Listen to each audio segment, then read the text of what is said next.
Sisi rais wa nchi yetu tunamchagua kwa mujibu wa katiba, tunamwapisha kwa katiba, ailinde, aitetee kwa moyo kabisa bila woga.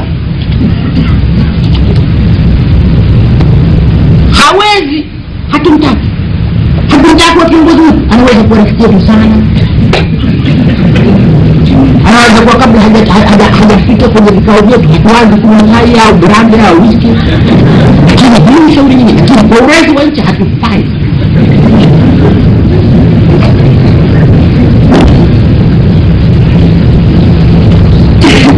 Tumeona ufa huo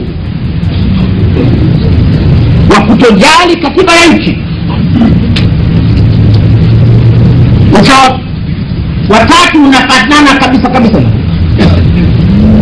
Nchi zote duniani zinaongozwa na watu.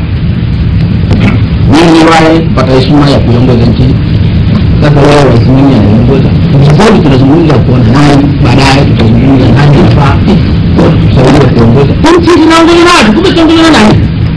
Hatuna malaika, hatuna ndio wanayotoka Mwenyezi Mungu. Nchi hizi tuziongoze wenyewe. Sisi hawa.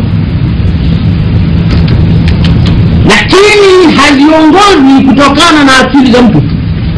Zinaongozwa kutokana na katiba na sheria.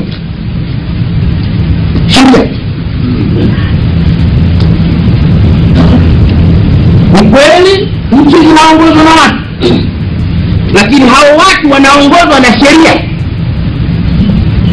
Watu ni muhimu kabisa. Lazima kuwa na viongozi imara. Ndio maana tunazungumza, ndio maana niko hapa nazungumza kaja kupata viongozi imara. Lakini wanaongozwa na sheria.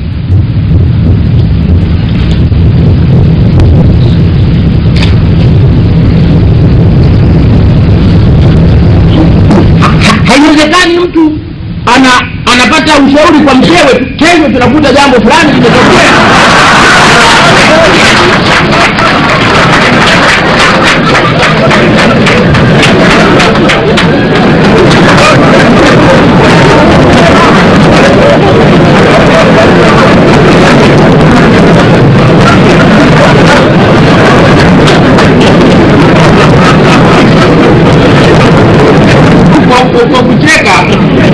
Kucheka kunaonyesha kwamba umuhimu wa sheria mmeelewa.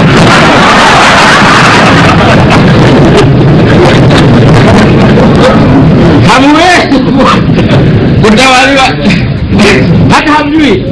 Bala mjui mkewe kesho atamwambia nini.